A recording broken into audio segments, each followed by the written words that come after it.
बुद्धि कभी भी असंदिग्ध नहीं हो सकती। वो बुद्धि का स्वभाव नहीं, बुद्धि का स्वभाव संदेह है। संदेह से कैसे निष्कर्ष लिया जाएगा? जो भी निष्कर्ष तुम लोगे वो काम चलाऊ होगा, वो थोड़ी देर चलेगा, थोड़ी देर के बाद फिर गड़बड़ मालूम होने लगेगी, क्योंकि वो विरोधी पक्ष इकट्ठा कर रहा है अपने मत में लोगों को। जब तुमने निर्णय ले लिया, वो अपने पक्ष में इकट्ठा करने में लग गया, वो दस्तखत ले रहा है, थोड़ी देर में वो इकट्ठी भीड़ कर लेगा। उसका निर्णय भी सदा रहने वाला नहीं, उसका निर्णय भी इसी तरह, इसी गति को उपलब्ध होगा। बुद्धि कोई सर्वमति निर्णय नहीं ले सकती, केवल हृदय ले सकता है। बुद्धि तो खंड खंड है और हमेशा विपरीत होती, इसलिए बुद्धि से लिए गए निर्णय में हमेशा पछतावा है।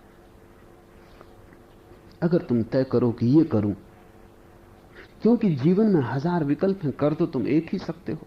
समझो कि तुम यहां आए, इसी समय तुम दुकान भी खोल सकते थे, धंधा कर लेते, पता नहीं कोई बड़ा ग्राहक फंस जाता, कोई बड़ी मछली आ जाती, वो तुम चूक गए।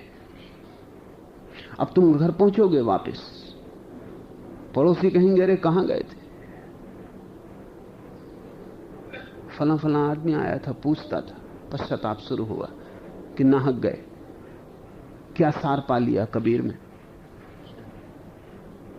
बड़ा ग्राहक आया, चूक गए, पता नहीं क्या कितनी संपदा का लाभ हो जाता। अगर तुम यहां ना आओ, दुकान पे बैठे रहो और यहां से लौटता हुआ कोई आदमी कह दे करे क्या कर रहे हो बैठे, ये सब संपदा पड़ी रह जाएगी।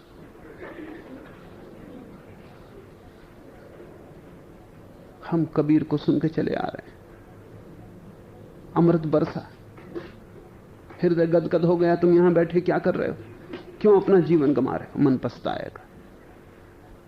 और विकल्प तो कोई ना कोई करना ही पड़ेगा, क्योंकि समय सीमित है और हजार काम करने जैसे हो सकते हैं, तुम्हें चुनाव करना पड़ेगा।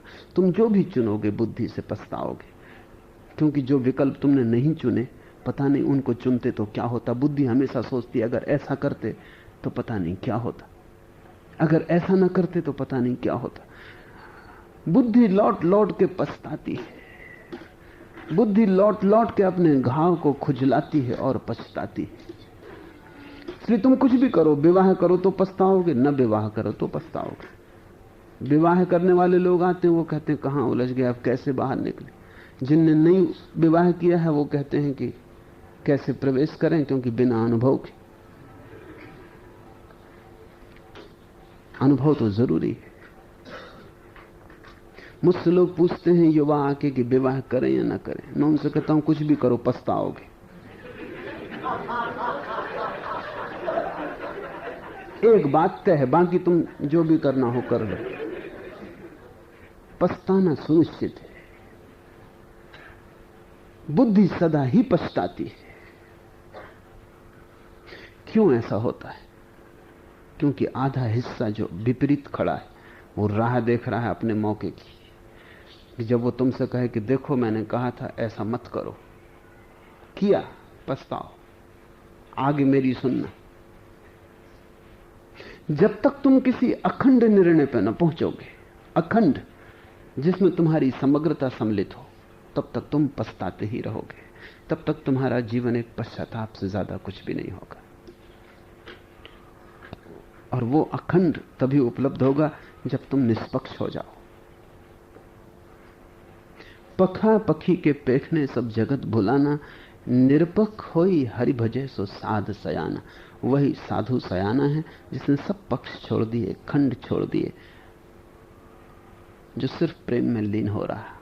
लेकिन प्रेम में, क्योंकि प्रेम बुद्धि से कुछ संबंध नहीं है प्रेम का, इसलिए तो बुद्धि कहती प्रेम अंधा है, बुद्धि कहती प्रेम पागल है, बुद्धि कहती प्रेम की उलझन में मत पड़ना, उसमें गए तो फिर कुछ ठिकाना नहीं। मेरे साथ रहो तो मैं विचार कर सकती हूं, मेरे साथ रहो तो तर्क वितर्क हो सकता है, मेरे साथ रहो तो सोच में साथ दूंगी। अगर हृदय के साथ गए तो अंधा खेल है, वहां कुछ सोच विचार नहीं, पागल हो जाओगे, अंधे हो जाओगे। प्रेम से बड़ी आंख नहीं, और बुद्धि कहती है प्रेम अंधा है, लव इज ब्लाइंड। जिन्होंने प्रेम की आंख पाई उन्होंने सब देख लिया, और बुद्धि कहती प्रेम अंधा है। बुद्धि के लिए निश्चित ही प्रेम अंधा है, क्योंकि बुद्धि कहती विचारो पहले, सोचो पहले, करने के पहले पक्का निर्णय करो, सब तर्क जुटाओ, पक्ष प्रमाण जुटाओ, फिर कुछ करो। और हृदय अंधेरे में उतर जाता है, छलांग ले लेता है बिना सोचे विचारे। बुद्धि कहती अंधा है, इसलिए तो बुद्धि ने हृदय को दबा रखा है, और तुम बुद्धि के साथ खड़े हो। तुम भी हृदय की नहीं सुनते, तुम्हें भी डर लगता है कि पता नहीं हृदय कहां ले जाए। और कबीर कह रहे हैं हृदय की जो सुने सो साध सयाना। बुद्धि कहती है प्रेम पागल है, क्योंकि बुद्धि अपने को विचारशील समझती। लेकिन विचार कर करके तुमने पाया क्या? जो भी पाया है वो प्रेम में जो पागल हुए उन्होंने पाया है। लेकिन बुद्धि का अगर तुम सुनते रहोगे तो बुद्धि की बात तुम्हें ठीक लगेगी, क्योंकि बुद्धि की बात अहंकार के भी पक्ष में, तुम्हारे भी पक्ष में, और प्रेम की बात तुम्हारे भी विपक्ष में। प्रेम बुद्धि को ही नहीं मिटा डालेगा, तुम्हें भी मिटा डालेगा। प्रेम अग्नि है जिसमें सब जल जाएगा, केवल परमात्मा बचेगा जो जल ही नहीं सकता। ज्यों खरसू खर बांधिया यूं बंधे सब लोई। और लोग ऐसे बंधे हैं पक्ष विपक्ष, जैसे गधों से गधे बंधे हो, अटके हैं वहीं, कहीं जा नहीं सकते, हिल नहीं सकते। तुम्हारी पूरी जिंदगी ऐसी किसी चीज से बंधे हो। जाके आत्म दृष्टि है सांचा जन सोई। कबीर कहते हैं खुलेगा इस बंधन से वही जिसके पास आत्मदृष्टि है। बुद्धि की दृष्टि विचार की दृष्टि है, पक्ष विपक्ष में बटी हुई है। आत्मदृष्टि निष्पक्ष है। आत्मदृष्टि का क्या अर्थ है?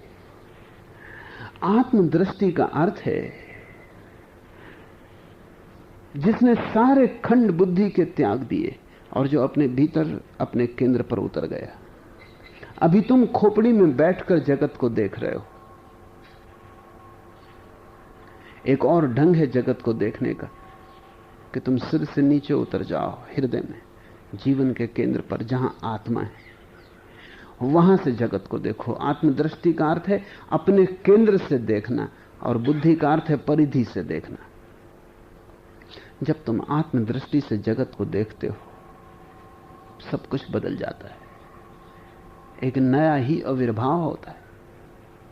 जहां तुम्हें कल तक पदार्थ दिखाई पड़ा था वहां परमात्मा दिखाई पड़ता है। जहां तुम्हें कल तक शत्रु दिखाई पड़ा था वहां भी मित्र के दर्शन होते। जहां तुम्हें कल तक मृत्यु दिखाई पड़ती थी वहां महाद्वार दिखाई पड़ता है, पूर्ण परमानंद। कल जो जो तुम्हारी बुद्धि ने तुमसे कहा था वो सब व्यर्थ हो जाता है। तुम एक नए बिंदु से खड़े होकर देखते हो, परिपेक्ष बदलता है, सब बदल जाता है। ऐसे ही समझो कि तुम एक अंधेरे कमरे में बंद हो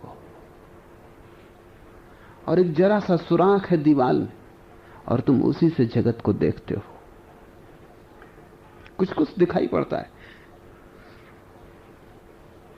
लेकिन पूरा दिखाई नहीं पड़ता। कुछ कुछ झलकें आती हैं उस छिद्र में से भी। उन्हीं झलकों के सहारे तुम अपना निर्णय तय करते हो। फिर तुम्हें कोई खुले आकाश में ले आए, दीवालों के बाहर, और तुम चांद तारों को देखो, इस विराट आकाश को देखो, तो तुम्हारी जैसी दशा होगी वैसी ही दशा बुद्धि से हट के आत्मदृष्टि पर पहुंचे व्यक्ति की होती। बुद्धि तो छोटा सा सुराख है, छोटी सी संध है, जहां से तुम जो भी देखते हो अति क्षुद्र दिखाई पड़ता है। वो क्षुद्र है इसलिए क्षुद्र नहीं दिखाई पड़ता, तुम क्षुद्र छेद से देख रहे हो इसलिए छोटा दिखाई पड़ता है। जब तुम सब छोड़कर बुद्धि के मंतव्य, मत, पक्ष, निष्पक्ष होकर केंद्र पर खड़े होकर देखते हो, जहां कोई दीवार नहीं है, जहां कोई विचार हिंदू मुसलमान का नहीं है, जहां कोई मत मंतव्य नहीं है, जहां कोई धारणा नहीं है, जहां सिर्फ प्रेम का आविर्भाव हो रहा है, जहां सिर्फ प्रेम उठ रहा है, अनंत प्रेम जग रहा है और एक अहिर्निश नृत्य चल रहा है प्रेम का। वहां से जब तुम देखते हो तो सारा अनंत आकाश अपनी अनंतता में दिखाई पड़ता है। ध्यान रखो, आंख पर जैसा चश्मा होता है वैसा रंग हो जाता है चारों तरफ। पीलिया के मरीज को दुनिया पीली दिखाई पड़ने लगती है क्योंकि आंखों में पीलापन छा जाता है। बुद्धि के मरीज को सारी दुनिया खंड खंड दिखाई पड़ती क्योंकि बुद्धि खंड खंड है, हृदय अखंड है। आत्मदृष्टि का अर्थ है हृदय दृष्टि। और कबीर कहते हैं, जाके आत्म दृष्टि है सांचा जन सोई, वही सच्चा आदमी है, ऑथेंटिक मैन।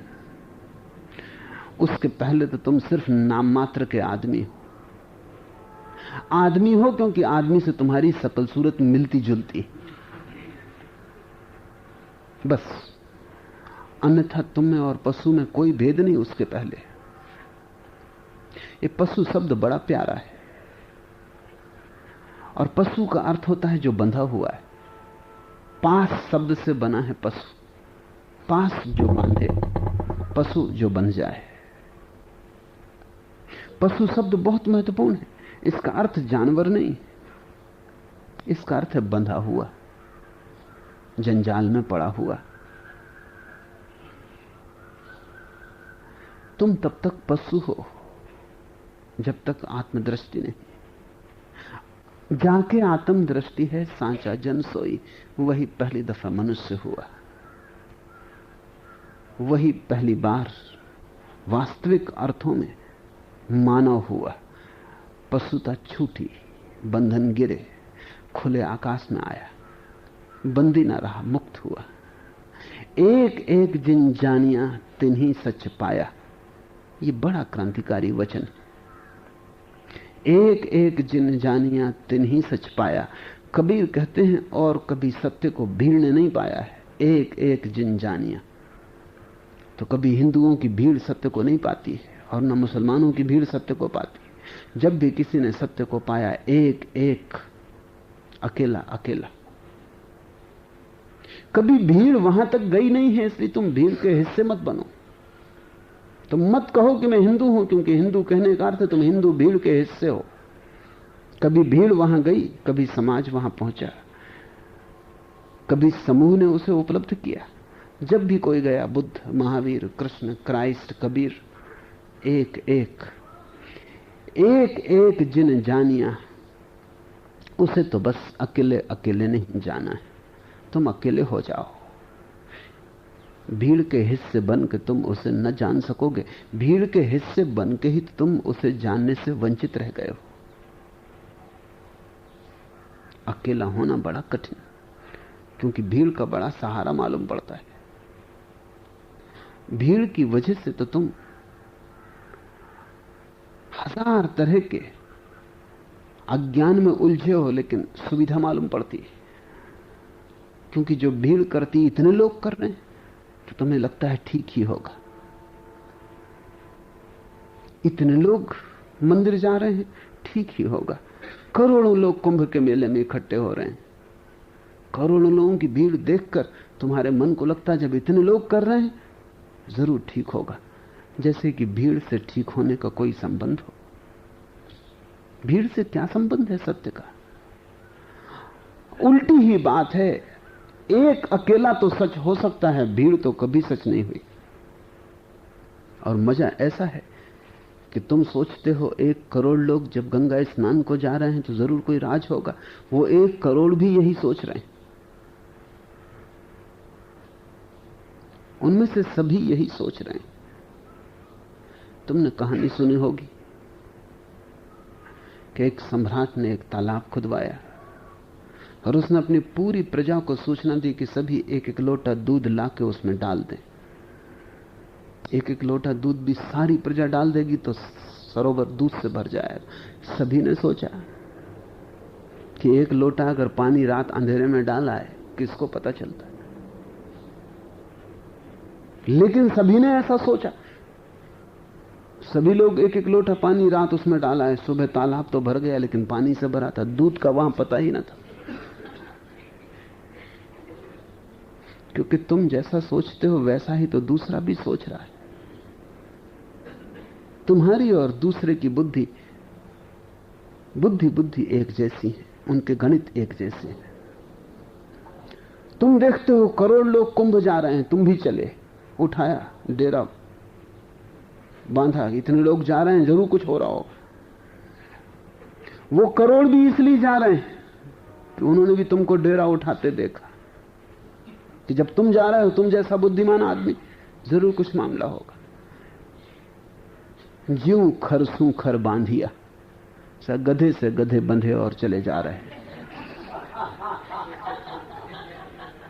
यूं बंधे सब लोई।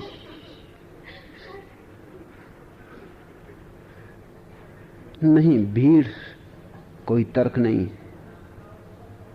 सारी दुनिया भी मानती हो तो भी असत्य सत्य नहीं हो जाएगा। सारी दुनिया मानती थी 300 साल पहले तक कि सूरज चक्कर लगाता है पृथ्वी के, हजारों साल से मानती थी, लेकिन इससे सच ना हुआ। एक गैलीलियो ने कहा कि सूरज चक्कर नहीं लगाता, पृथ्वी ही चक्कर लगाती है सूरज का। किसी ने माना नहीं। गैलीलियो पागल मालूम पड़ा। सब शास्त्रों में लिखा है, सब भाषाएं यही कहती हैं, सूर्योदय सूर्यास्त। अब भी कहती हैं, गैलीलियो के बाद भी, गैलीलियो को मरे 300 साल हो गए, अब ये बात सिद्ध हो चुकी है कि सूरज न उगता है न अस्त होता है, पृथ्वी ही चक्कर लगाती है, सूरज अपनी जगह है। तो भी भाषाएं अब भी सूर्यास्त सूर्योदय कहती हैं और सदा कहेंगी। गैलीलियो को बुलाया गया अदालत में पोप की। गैलीलियो बूढ़ा हो गया था और पोप ने कहा तुम क्षमा मांग लो, अन्यथा फांसी के अतिरिक्त और कोई उपाय नहीं, क्योंकि जो बाइबल में लिखा है वो गलत नहीं हो सकता कि सूरज उगता और डूबता। तुम जीसस से ज्यादा समझदार नहीं हो सकते हो। गैलीलियो बड़ा ही बुद्धिमान आदमी था। उसने कहा आप कहते हैं तो मैं क्षमा मांगे लेता हूं, और आप कहते हैं तो मैं कह देता हूं कि पृथ्वी नहीं, सूरज ही पृथ्वी के चक्कर लगाता है, लेकिन मेरे कहने से कुछ ना होगा। लगाता तो सूरज नहीं, मेरे कहने से क्या होगा? मैं झंझट से बरी हो जाऊंगा, फांसी नहीं लगेगी, ठीक, कौन झंझट करे, इसमें कोई सार भी नहीं झंझट। लेकिन इतना मैं कह देता हूं कि चक्कर तो पृथ्वी ही लगाती। सारी दुनिया भी मानती हो तो क्या होगा, गैलीलियो भी कह दे तो भी क्या होगा। सत्य का निर्णय कोई वोट से थोड़ी होता है। एक एक जिन जानिया, और जब भी किसी ने जाना है तो एक एक ने जाना है। क्यों ऐसा है कि एक एक ने जाना? क्योंकि उस ऊंचाई तक उठने के लिए भीड़ अभी सक्षम नहीं है। एक उठ जाए यही मुश्किल, करोड़ों में एक उठ जाए ये भी बहुत मुश्किल है, हजारों साल में एक उठ जाए ये भी बहुत मुश्किल है। पूरी भीड़ इतनी ऊंची उठ जाए, बुद्धत्व को उपलब्ध हो जाए तो भीड़ भी जान लेगी। लेकिन एक तो भीड़ इतनी ऊंचाई पर उठ नहीं पाती, एक मुश्किल से उठ पाता है। भीड़ उसको भी रोकती सब तरह से कि वो उठ ना पाए, क्योंकि भीड़ का अपमान है। इसलिए भीड़ हमेशा सत्य में बाधा डालती, वो सब तरह के उपाय खड़े करेगी कि तुम सत्य तक न पहुंच पाओ। क्योंकि तुम पहुंच गए और भीड़ न पहुंची, इससे भीड़ का अपमान है। इसलिए हजारों लोगों के अहंकार को चोट लगती है। इसलिए तो हम जीसस को सूली पे चढ़ा देते हैं, सुकरात को जहर पिला देते हैं, बुद्ध को पत्थर मारते हैं, कबीर का सब तरह से अपमान करते हैं, क्योंकि ये हम नहीं मान सकते कि तुम पहुंच गए और हम न पहुंचे। ये जुलाहा पहुंच गया कबीर और हम न पहुंचे, ये हम मान नहीं सकते। इसलिए उचित यही है कि ये भी नहीं पहुंचा, कुछ झूठी बात कह रहा है, कुछ गलत दावे कर रहा है, या तो सनक गया है। लेकिन हम मानने को राजी नहीं कि ये पहुंच गया है। भीड़ सब तरह की रुकावट डालती कि तुम भी ना पहुंच पाओ। भीड़ लंगर की तरह वो किसी नाव को आकाश में नहीं जाने देती। वजन की तरह लटकी हुई है। इसलिए भी भीड़ नहीं पहुंच सकती, और इसलिए भी कि सत्य का स्वभाव ऐसा है कि तुम अपनी गहन शांति में उसे पाते हो। उस समय तुम बिल्कुल अकेले हो जाते हो। वहां दूसरे के होने का कोई उपाय नहीं। यहां तुम इतने लोग बैठे हो, तुम सब ध्यान करो, तुम सब समाधिस्थ हो जाओ। जैसे ही तुम समाधिस्थ होगे, तुम अकेले बचे, भीड़ खो गई। और भी लोग तुम्हारे पास अगर समाधिस्थ हो गए तो वे भी अकेले हो गए। तुम उनके लिए ना रहे, वे तुम्हारे लिए ना रहे। क्योंकि समाधि का अर्थ है अपने भीतर भीतर भीतर। भीड़ तो दरवाजे पर है, द्वार पर है। भीड़ तो वहां है जहां तुम अपने दरवाजे पर खड़े हो। जैसे जैसे तुम अंतः कक्ष में जाते हो, भीड़ खो गई, बाजार खो गया, राह खो गई, लोग खो गए, तुम अकेले बचे। उस परम निगूढ़ एकांत अवस्था में उससे मिलन होता है।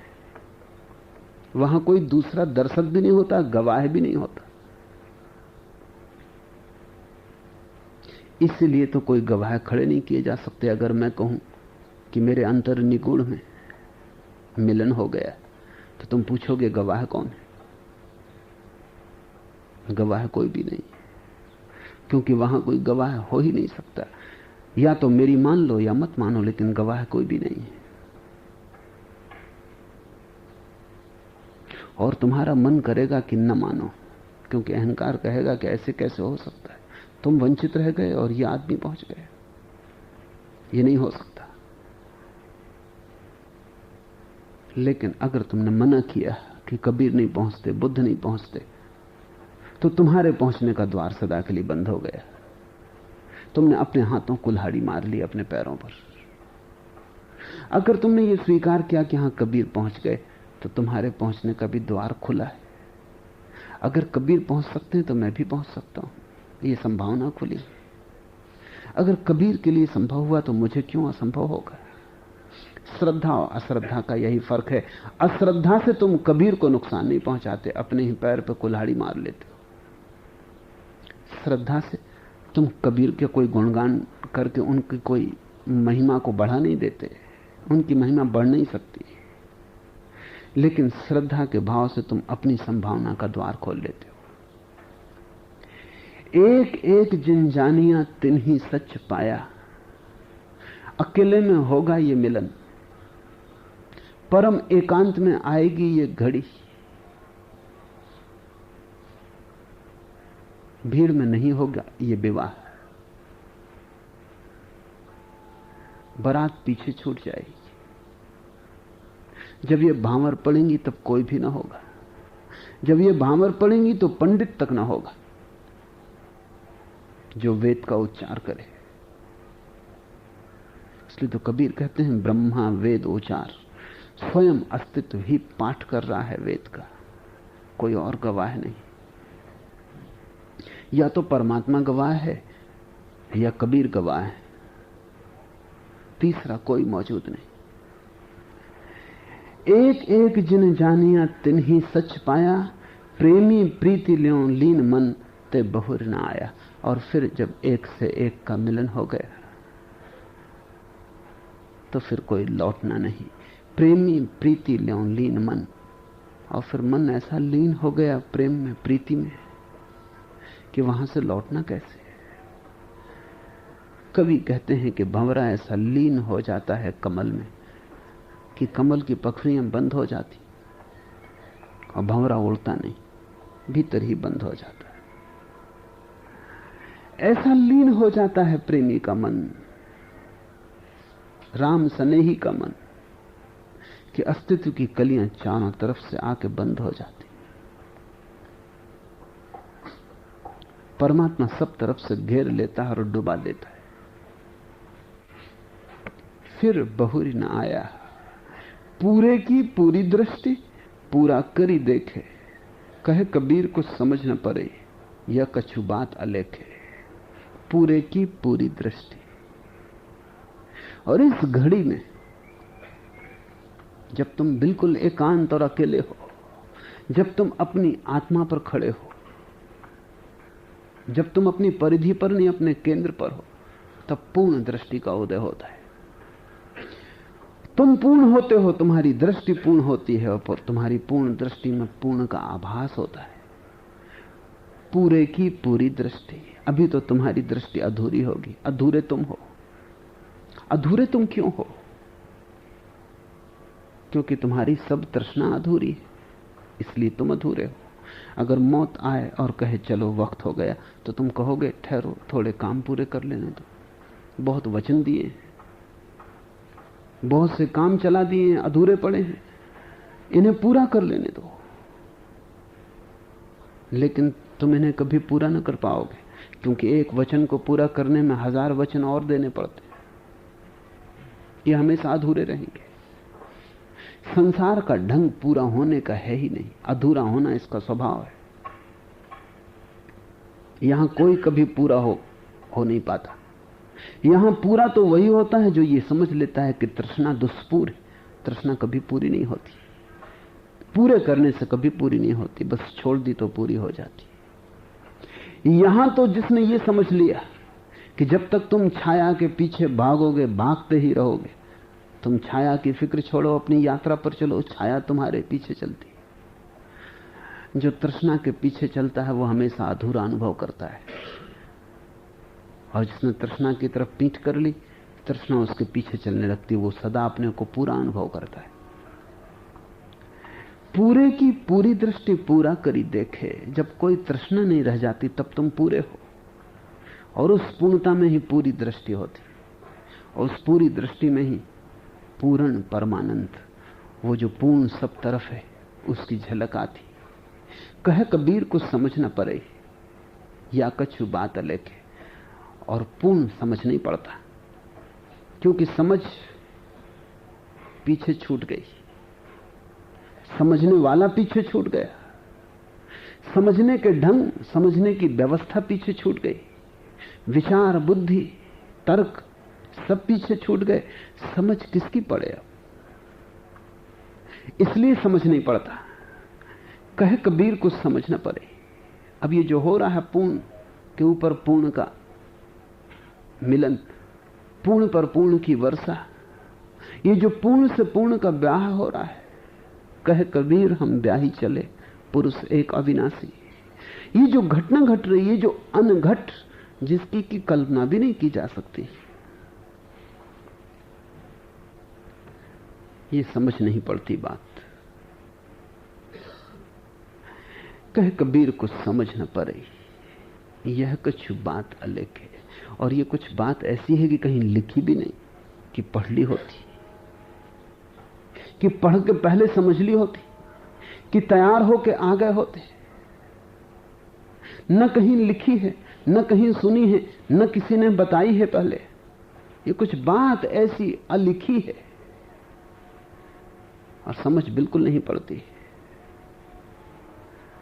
वही है गंतव्य, जहां समझ छोटी पड़ जाए, क्योंकि सत्य तुम्हारी समझ से बड़ा है। और तुम अभी तक यही कोशिश कर रहे हो कि सत्य को अपनी समझ में समा लो। तुम आकाश को मुट्ठी में बांधने की चेष्टा में लगे हो। वही तो है पखा पखी के पेखने सब जगत भुलाना। इसलिए तो तुम पक्षों में उलझे हो कि सत्य को पक्ष में बांध लो, हाथ में ले लो। सत्य को समझने की कोशिश में लगे हो तुम। समझ छोटी है, कैसे समझ पाओगे तुम? सत्य को जिया जा सकता है, समझा नहीं जा सकता।